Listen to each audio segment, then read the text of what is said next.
I wanted to move into the poems for session 20, and this would conclude the poetry unit. Certainly ended under different circumstances than we began, but I will try to give you your money's worth in this session. Three poems, and probably three or two of them are the meatiest in terms of substance and thematic content. Adrienne Rich is diving into the wreck, T.S. Eliot's The Love Song of J. Alfred Prufrock, and Rube Borson's After a Death. And it's under the heading of symbolism and allegory, because there is a lot of it going on in these three particular works. Borson deals with this idea of a chair representing the space that we occupy or inhabit while we grieve. Eliot plays around with the signifiers of modern life and how routine crushes the individual spirit. Rich plays around with how gender roles are the byproducts of myth and how inherited ideas of exploration and gender stifle the full potential of one's personhood. So, we'll start with Rich. And the thinking in her poem is this link that I provided through the Blackboard shell. I think it might provide an audio description. So I'm going to try to play, and if not, I'll go to my plan B. First, having heard the Book of Myths and loaded the camera and checked the edge of the knife blade, I put on the body armor of black rubber, the absurd flippers, the grave and awkward mask. I am having to do this, not like Cousteau with his assiduous team aboard the sun-flooded schooner, but here, alone, there.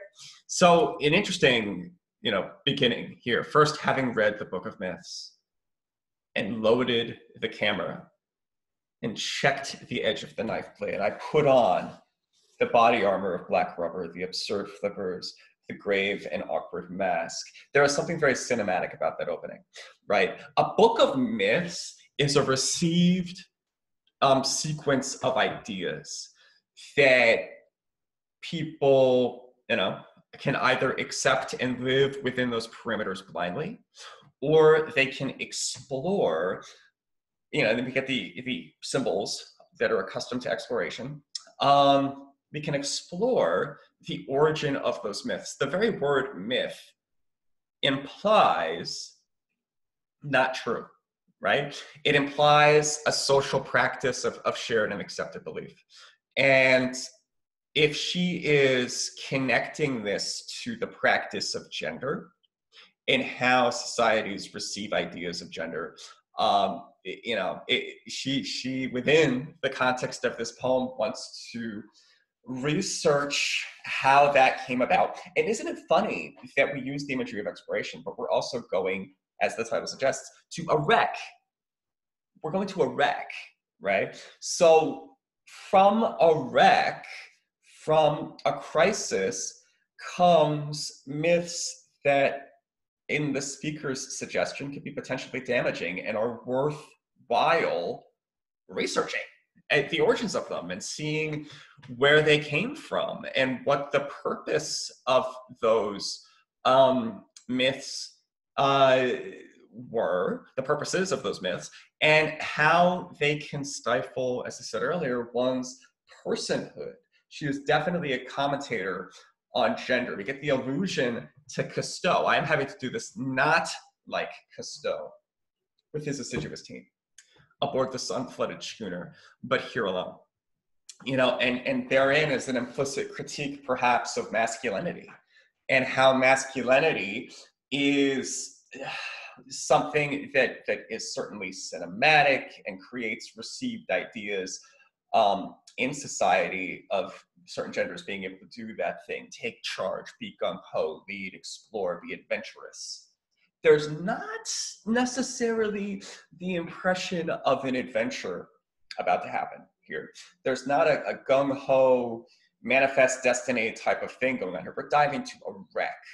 There is a sobering mentality going on here. There is a sense of grief, maybe, or curiosity about an event that was not positive, and that looms large.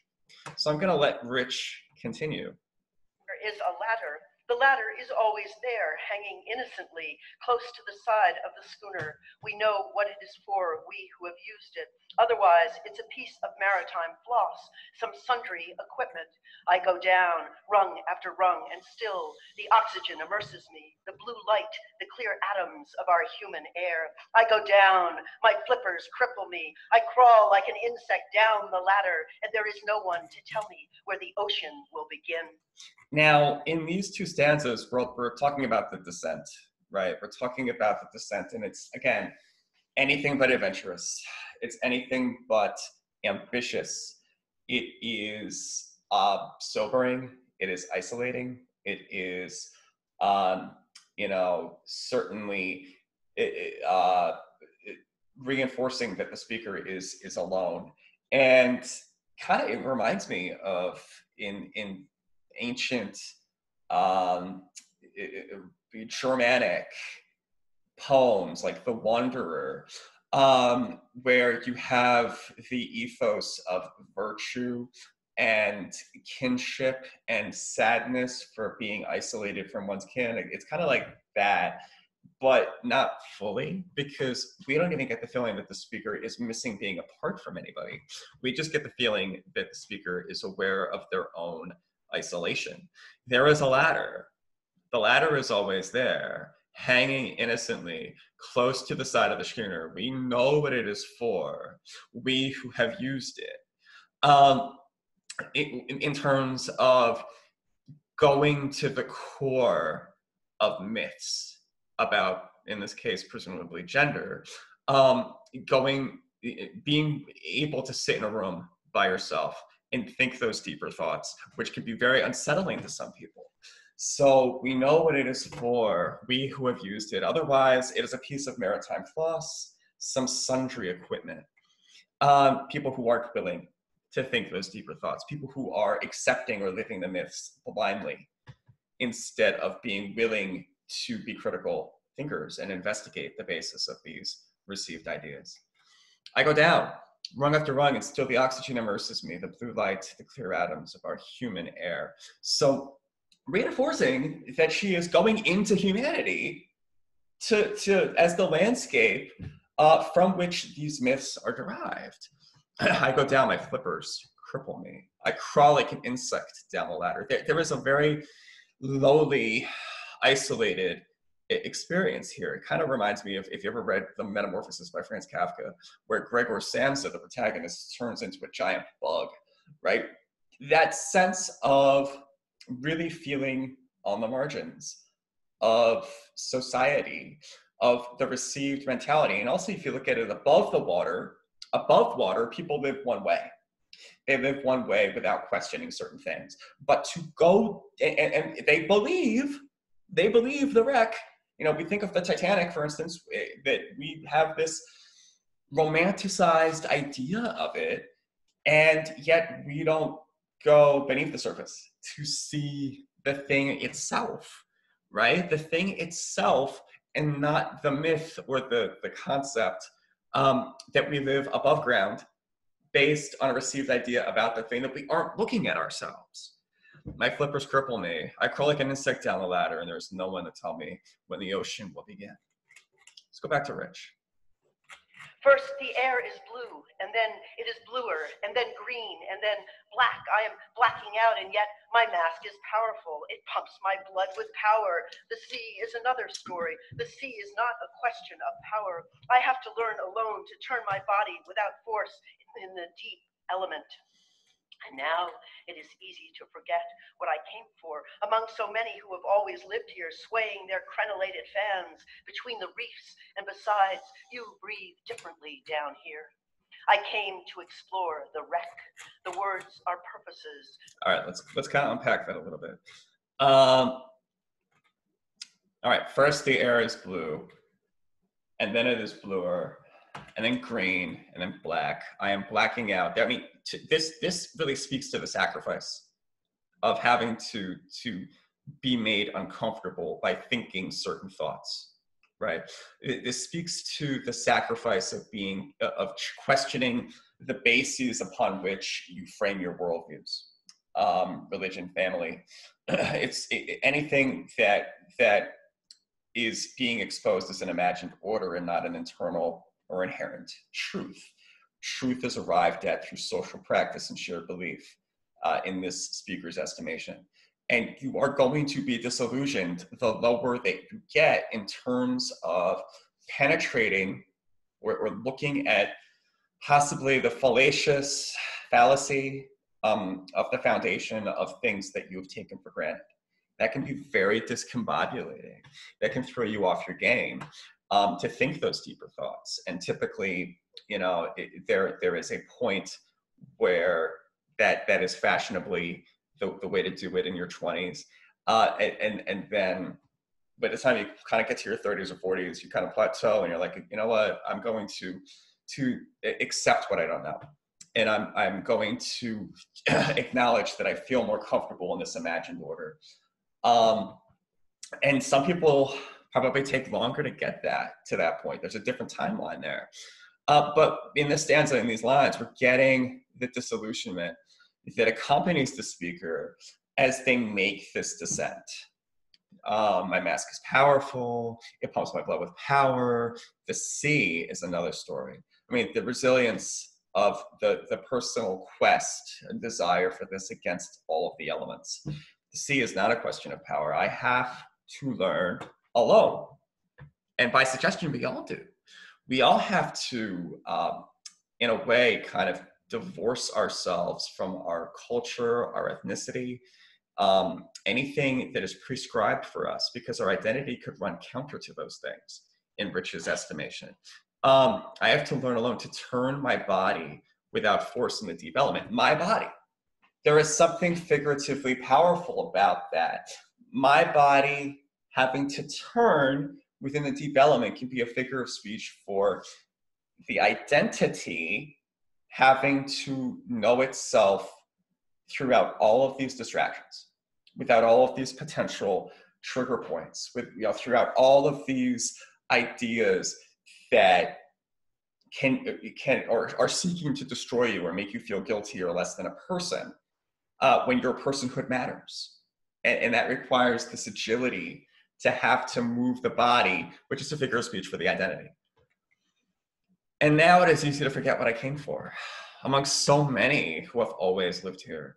Meaning, again, the people who believe, the herd, the groupthink, right? Swaying their crenellated fans between the reefs. And besides, you breathe differently down here. And you know what? And look at the stance again. Amongst the many who have always lived here, maybe not the groupthink. The groupthink is above the water, right? Maybe in this case, the ones who have always lived here are the ones who at least have more of an authentic sense of self and are purposely not up there with the herd mentality and the groupthink. If you think of, the Disney Little Mermaid movie, it kind of comes to mind as a great metaphor for this. Ariel's existence under the sea is different than above the sea, above the water, swaying their crenellated fans between the reefs. And besides, you breathe differently down here. I came to explore the wreck, the words that inform the myths of how life is lived up there are purposes. People took the word that existed from the basis of the wreck and they redefined it, they distorted it, they used it for their own political purposes and motivations, and they used it to espouse a certain ideology above the water. And that's where we leave it. We'll give it back to Rich. The words are maps. I came to see the damage that was done and the treasures that prevail.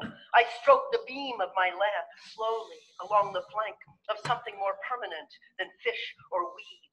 The thing I came for, the wreck and not the story of the wreck, the thing itself and not the myth, the drowned face always staring toward the sun, the evidence of damage worn by salt and sway into this threadbare beauty.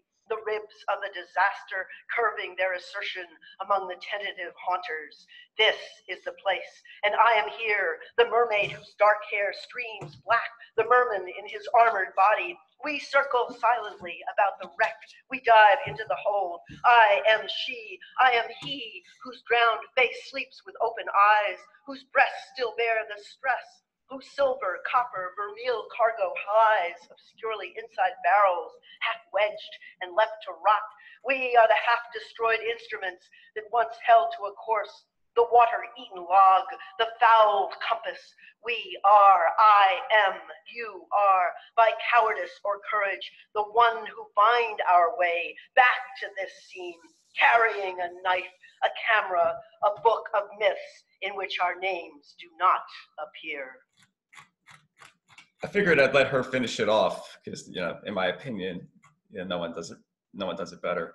But just to kind of hash back through those lines, the words are purposes.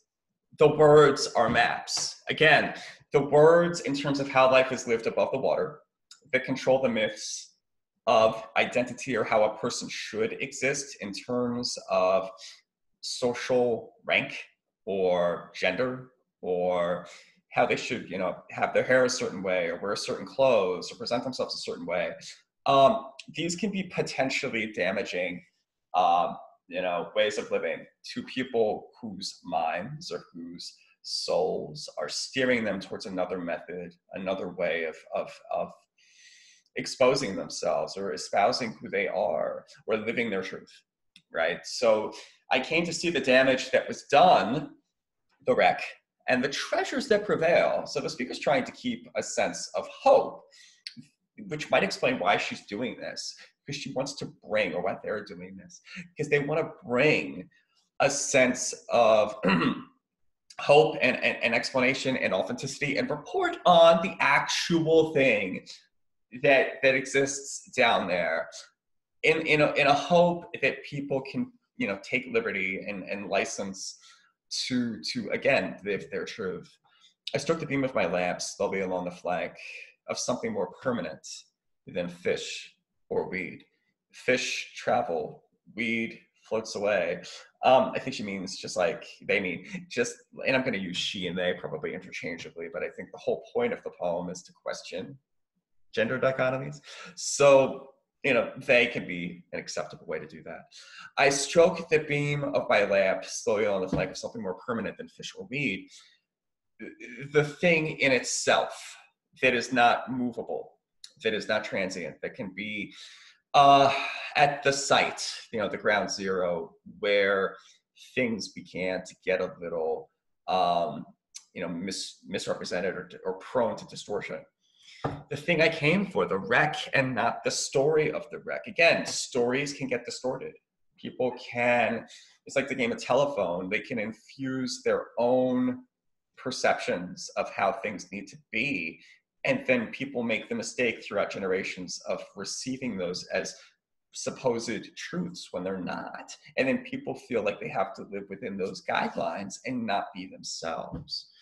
The drowned face always staring toward the sun is kind of an image or emblematic symbol of a person not living the truth, right? The evidence of damage worn by salt and sway into this threadbare beauty. The ribs of the disaster curving their assertion among the tentative haunters. So, again, it's a monster that from which emanates the mistaken, or better yet, the subjective interpretations of it that were accepted as lived realities or truths above the ground. And again, the whole point of this exploration is to challenge that, to open up new ways of living, being, feeling, and existing. This is the place, and I am here, the mermaid whose dark hair streams black, the merman in his armored body. The speaker is occupying both of these figures. The speaker is attempting to transcend gender economies. Above the water, we would think of a mermaid as decidedly feminine, and we would think of a merman as decidedly male, and we would think as the merman in his armored body, that women cannot be armored body, and that men who have long, stringy hair are effeminate. We would think that those mentalities above the water can limit how a person can practice their gender or practice their identity. But then, what does she say? She says, I am she, I am he. That's why I go to they. Because this speaker is occupying both dichotomies of gender. We circle silently about the wreck, we dive into the hold. From that space of identity and gender can come a more authentic, occupation of whoever you feel like you are. And that can be a little too open above the water. That can be intimidating to some people above the water. But when the speaker says, I am she, I am he, they're basically saying that they can exist within both dichotomies or divisions, both sides of the gender hold that would otherwise be perceived as different structures, a binary above water. Below water, at the site of the wreck, there's a more authentic experience going on, right? Whose drowned face sleeps with open eyes, whose breasts still bear the stress, whose silver, copper, vermeil cargo lies obscurely inside barrels, half wedged and left to rot. In all of that, that site wreckage, there's authenticity. We are the half-destroyed instruments above the ground that once held to a course the water-eaten log, the fouled compass. The speaker is trying to say, listen, that we are our authentic selves, even if they're perceived above ground to be broken, even if they look in a way that is perceivably not flattering, it is authentically who you are. And the speaker wants to extend this to everybody. The speaker feels that they are doing divine work here. We are, I am, you are, by cowardice or courage, the one who find our way back to this scene. The speaker is definitely lauding or praising those who don't want to exist in the margins above the water.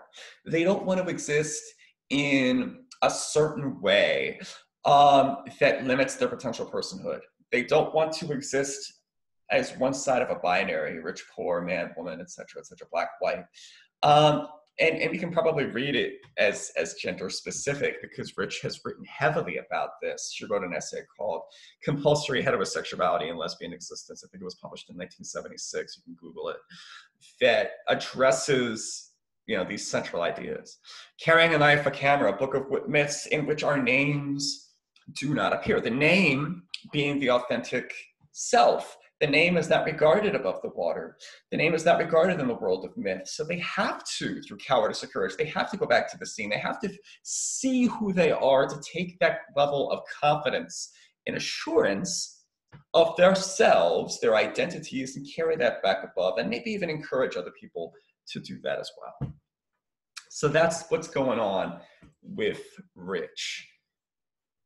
Now we're going to get to the love song of J. Alfred Prufrock. And, if you do the epigraph at the beginning, I did a Google Translate. We do it side by side.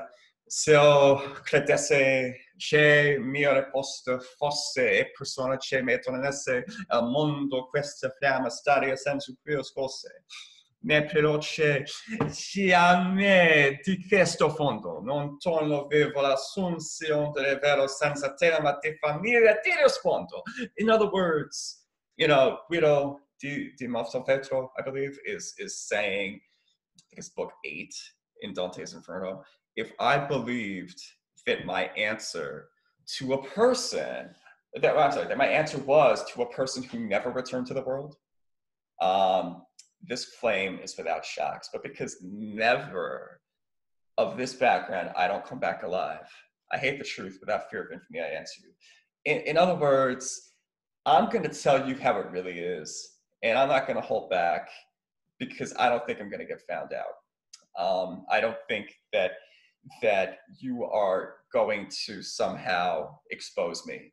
I am in a state of hell and I'm never going to leave it. So I have no choice but to be authentic. to you. Now, Eliot is writing from a vantage point of modernism in the early 20th century. And Eliot, as a poet, straddles both English and American life at that time. And this is, I guess, considered a poem that's applicable to the English scene, but it definitely carries with it ideas that can exist in American contexts as well. The idea of modern life to Eliot is crushing repetition. It's defined by physical objects. If you were to take a look around you right now, I'm in my kitchen. If I'm going to look at, the bananas over there, that is just, one such physical object. You peel the banana, you eat the banana. And it is a motion of routine that is dictated by the object. There are lines in this poem, I've measured out my life by coffee spoons, meaning that we are rhythmically being drummed. We are not the drummer. We are being drummed by something greater than ourselves that deprives us of physical agency. And we have a desire, or Prufrock has a desire, to push back against that agency, to push back against that routine, to exhibit agency, to dare, in this case, to speak to a woman. The plot of the poem is this guy Prufrock, for whatever reason, kind of creepy. He kind of gives off a serial murderer vibe. Is not impressed with himself physically. Okay, and there is some softcore misogyny going on here, where he is judgmental of women who value physical aesthetics in men that he thinks he doesn't provide, or that he thinks he doesn't contain. So in the room, women come and go talking of Michelangelo. That is a reference to Michelangelo's David. And I will let you Google Michelangelo's David and see a Google image search. Definitely physically pleasing, well endowed, luscious hair, six-pack abs, 16, 20-inch biceps, whatever. That is a type of figure that Prufrock does not believe he is, right? Prufrock is defined by routine, and for some reason, he goes to these parties. He goes to these parties routinely because he's of an upper crust. He runs with these people. Maybe he has family money. But the plot of the poem is he is about to go to a party with the intention of talking to a woman. That's it. He's about to go to a party with the intention of talking to a woman. But we, the reader, are his accompaniment. And he's going to tell us his personal hell, because he doesn't think that he is going to escape this endless repetition, this cycle of despair, of not being able to have the courage at these parties, dictated by routine, dictated by cups of tea and novels, dictated by pillows to rest your arms on, dictated by jewelry that people wear. He is not able to have any degree of independence outside of that orchestra of routine and talk to a woman. And he gets in his own way. He definitely gets in his own way, and pushes it back or pushes it off or delays any semblance of him breaking free from his routine. Now, whereas Rich was all about being under the water for freedom to spot the origin of things, Prufrock exists in a personal hell that is his life, and feels that anyone else who is with him is there as well, and doesn't exist authentically. So it's not a different, it is a different process for him than it is for Rich's speaker. So, let me just kind of break you through this. Now, if you were to pull up the poem in Blackboard, in the All Poetry to be Read link, you'll see that there is a read aloud option. Sir Anthony Hopkins does a great reading on YouTube. I'm not going to play that here, but I would encourage you to play it. And you can also, I think, hear Eliot recite it here. Let me just see. The love song of J.F. No, that's not Eliot. Eliot didn't read that, but I like Hopkins's reading. I'm not going to play it for now, but certainly you're encouraged to do that. So the plot of the poem, simple. A guy is taking us along to a party, which he goes to routinely, and it's a love song, mind you, but it's anything but. It's a song in the sense that he is singing his process of romantic intrigue and soliciting potential romance. If you go back to Vincent Millay, right? The love song of your pickup line, of trying to approach someone and solicit involvement or interest in them.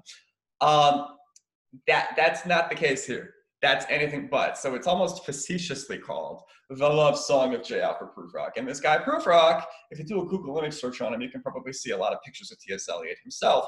But there have been some artistic renderings or imaginings of what Prufrock would look like. Kind of a serial killer vibe, right? Where he doesn't have much hair, he's not big in the physical sense, doesn't think himself strong, wears a bow tie, and doesn't feel like he is appealing to the opposite sex. So the plot of the poem is he's going to a party, which he goes to regularly. We're coming with him, and he is telling us his fears in words. Okay? So let us go then, you and I, when the evening is spread out against the sky like a patient etherized upon a table. Hardly a positive beginning, right? When you're etherized, you're basically stoned. And on a table, you are drugged on a table laid out. And that is the simile that he uses to describe the evening stretched out across the sky. So it is not necessarily a pleasant environment that we enter into. Let us go through certain half-deserted streets, the muttering retreats of restless nights and one-night cheap hotels and sawdust restaurants with oyster shells. As Prufrock maneuvers through the city, he hears people in his tormented brain having trysts, romantic, or sexual intercourse in one-night cheap hotels, and bad hygienic practices in restaurants. He's seeing that. He's seeing toxic goings on all around him. Streets that follow like a tedious argument of insidious intent, wicked intent. So this is Prufrock's worldview. This is Prufrock's world. To lead you to an overwhelming question, oh, do not ask, what is it? Let us go and make our visit to this party. So he's about to take his person, us, to this party. And then he goes to the first refrain. In the room, the women come and go, talking of Michelangelo. So that kind of shows where his tormented brain is. He will not be Michelangelo. He will not be equipped like that, physically. And it's kind of soft-core misogyny there. He's kind of directing blame towards the woman. The yellow fog that rubs its back upon the window panes. The yellow smoke that rubs its muzzle on the window panes, licked its tongue into the corners of the evening, lingered upon the pools that stand in drains. Let fall upon its back the soot that falls from chimneys, slipped by the terrace, made a sudden leap, and seeing that it was a soft October night, curled once about the house and fell asleep.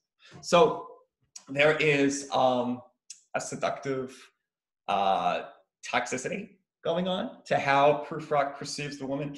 The fog, and he is giving it these feline capabilities. But I guess, critics have opened the door to there being misogynistic tendencies there as well, suggesting that, women in a cat-like way seduce and have a toxicity to them. And that's, again, Prufrock is subtly a misogynist and needs to, certainly be called out on that. And indeed, there will be time. And note the use of the construction there. There will be time. We can do it later. There will be time for the yellow smoke that slides along the street, rubbing its back upon the window panes. There will be time. There will be time to prepare a face as we go to this party, right?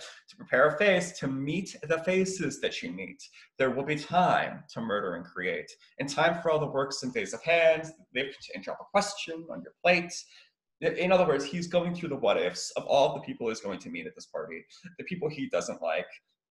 He's going to have these fantasies of violence. He's going to anticipate questions that he might get that he doesn't want to answer.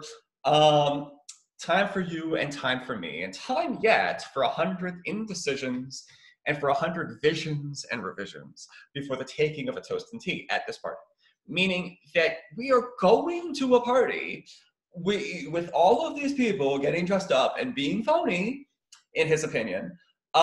Their minds are going 50,000 different directions, but their bodies, through social decorum and the structure of the party and the physical objects involved of the party that circulate the party, are defining that moment and are at odds, that are consistent odds with the physical desire, the emotional desire, the mental desire, to do something different from that routine. And then we go back to the one. In the room, the women come and go, talking of Michelangelo. So it just shows how preoccupied his mind is with this. And indeed, there will be time to wonder, do I dare and do I dare? Time to turn back and descend the stair with a bald spot in the middle of my hair. They, presumably the woman, will say how his hair is growing thin. My morning coat, my collar mounting firmly to the chin, my necktie rich and modest, but asserted by a simple pin. They will say, but how his arms and legs are thin.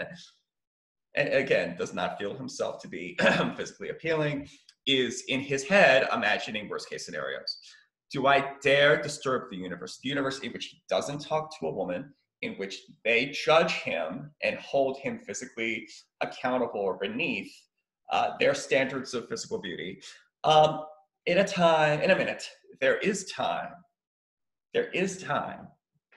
for decisions and revisions, which a minute will reverse. So we go from there will be time, and that's something that he takes for granted, that he can just get in his own way. But then we go to there will be time to I have known, right? We shift in the time. There will be time to I have known. And we're talking about women again.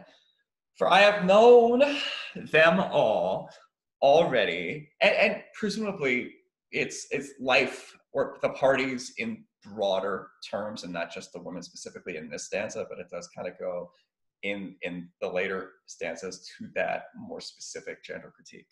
For I have known them all already, known them all, have known the evenings, mornings, afternoons. I have measured out my life with coffee spoons. This is what the epigraph is all about, a perpetual hell from which he feels he cannot escape, dictated by the routine of physical objects.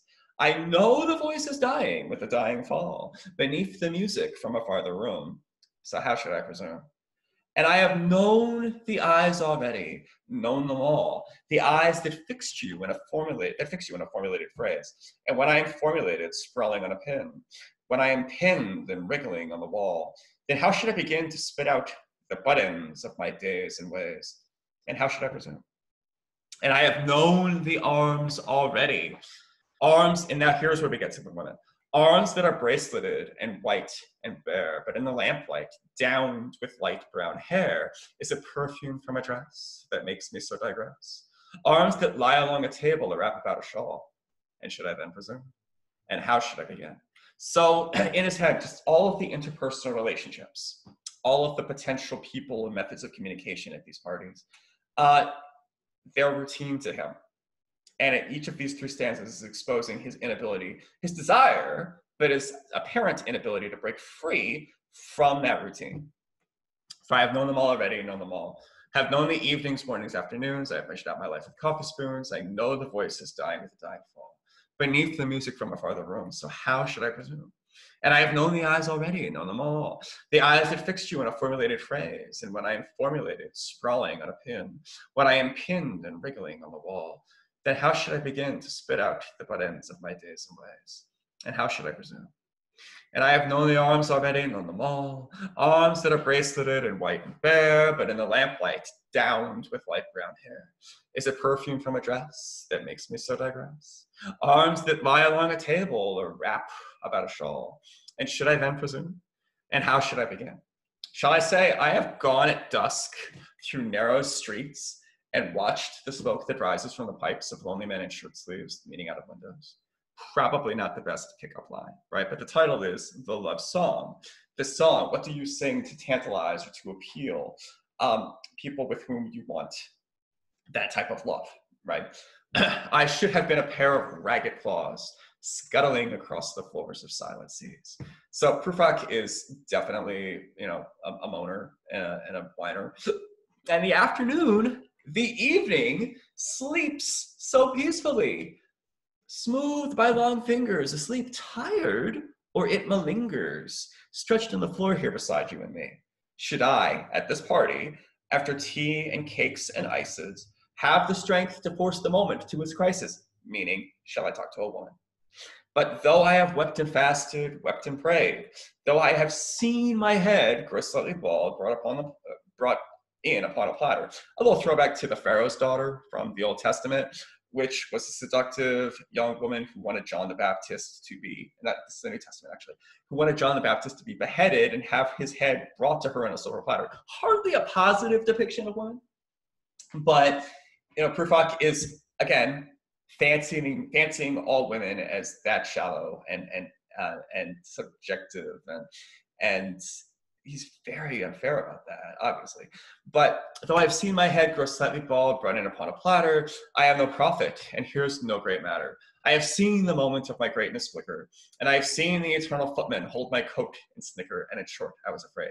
The talk of death, and he thinks, oh, my moment has passed. I will never be able, at these parties, to affect a physical relationship with a member of the opposite sex and to have a meaningful discourse with her, talking to her that can potentially lead to an enriching relationship. He doesn't think he can do it. And would it have been worth it? So we go to, there will be time, to I have known, to, and would it have been worth it? And would it have been worth it, after all, at this party? After the cups, the marmalade, the tea, among the porcelain, among some talk of you and me, would it have been worthwhile to have bitten off the matter with a smile, to have squeezed the universe into a ball, to roll it towards some overwhelming question, to say, I am Lazarus, come from the dead, come back to tell you all, I shall tell you all, if one, settling a pillow by her head, should say, that is not what I meant at all. That is not it at all. So a couple of ways to interpret that.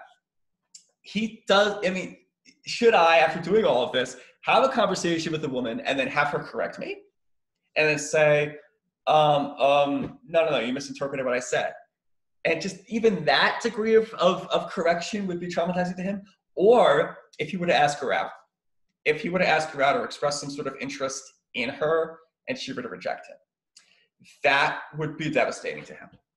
That would be overwhelming to him to the point where he is, again, put into this degree of paralysis. And he would even interpret within the context of innocent conversation, if he misinterpreted her or misunderstood what she was saying, even within the context of not pursuing her romantically, he thinks that degree of misfire would be traumatizing for him. And would it have been worthwhile? Would it have been worth it after all? Would it have been worthwhile after the sunsets, the dooryards, and the sprinkled streets, after the novels, after the teacups, after the skirts, the trail along the floor, and this, and so much more? It seems like in this instance, he's like, well, what if we do get into a relationship? And what if we use all of these hallmarks to define it? Is it impossible to say just what I mean? But as if a magic lantern through the nerves and patterns on the screen, would it have been worthwhile if one, settling a pillow with throwing off a shawl and turning toward the window should say, that is not it at all. That is not what I meant at all. So long story short, to have her either reject his advance for a physical relationship or to just simply, correct him or say, oh no, I meant this, about any number of possible things. Those scenarios, both of them, traumatize Prufrock to the point of incomprehension and inability to act. No, I am not Prince Hamlet, nor was meant to be. I'm an attendant lord, one that will do to swell the progress, start a scene or two, advise the prince, no doubt an easy tool, deferential, glad to be of use, politic, cautious, and meticulous, full of high sentence, but a bit obtuse. At times, indeed, almost ridiculous, almost at times the fool. Eliot hated Hamlet, and Hamlet was basically, okay, my uncle killed my father and married my mother, and I'm going to spend 5 acts debating in my head whether or not I should kill him to defend my father's death. And, basically, Hamlet ends up doing the deed. He ends up killing Claudius, but it took the poisoning and Laertius's confession to expose that. But I think it's in that context that Eliot says, I'm not Prince Hamlet, because even Prince Hamlet did the deed. He just took 5 acts to get there. He kind of suggests that he is Polonius instead, and Polonius is the one who is deceptive and overthinks and is confusing, and ultimately it puts himself in a position and to get killed by Hamlet by hiding. So that's an interesting association that he makes. I grow old. I grow old. I should wear the bottoms of my trousers rolled. Shall I part my hair behind? Do I dare eat a peach? I'm sorry, do I dare to eat a peach? I shall wear white flannel trousers and walk upon the beach. I have heard the mermaids singing each to each. I do not think that they will sing to me. Oh, boo-hoo, right? I mean, it spends the entire time consistently counteracting himself. I have seen them riding seaward on the waves, combing the white hair of the waves blown back, when the wind blows the water white and black. We have lingered in the chambers of the sea by sea-girls wreathed with seaweed red and brown, till human voices wake us and we drown. So that last stanza, they've been walking to the party and then they get there. They open the door, the human voices, oh, and then we drown. The drowning continues. So that, in effect, is the plot of the poem. A lot of imagery going on, a lot of blaming on the part of Prufrock, but definitely a lot to consider with regard to symbolism and allegory. Borson's After a Death, not particularly big, but certainly one that explains the grieving process, or tries to. And you get some annotation from the page that I provide, and I'll let you read that on your own. But this is, I guess, pretty simple in terms of quantity, but we can definitely extrapolate and speak a lot about it. After a death, seeing that there's no other way, I turn his absence into a chair. I can sit in it. So right then, I mean, if you've ever lost anybody or anything, the irony is there's a presence through absence, right? That their absence, their physical absence, is physically felt and occupies you. And by taking that physical, or taking their emotional physical absence and putting it into an object or associating it with an object, you at least can make sense of it that way. You can at least experience it that way. I can sit in it, which is a metaphor or a figure of speech for being constantly, having it right at the front of your prefrontal cortex and thinking about it constantly. I can sit in it, gaze out through the window. I can do what I do best, and then go out into the world. And I can return then with my useless love to rest, because the chair is there. Something really unfortunate about considering her love as useless, at least in the context of this poem. The speaker thinks that they will never love again, as long as the chair is there. We don't get the impression that the chair is going anywhere anytime soon, because the grieving process is thick. But we can definitely be inclined to view this in terms of finality, which can be rather unfortunate. But take from this, or develop a theory as to whether or not you think this grief is temporary, or if she will learn, that the speaker will learn to put the chair in a closet, to remember that it's there, but that there are other pieces of furniture out there, right? And to open their hearts up again. So something to consider about developing a theory for Borson. So this concludes session 20, and it indeed includes all of our poems. So this is, this video has served its purpose.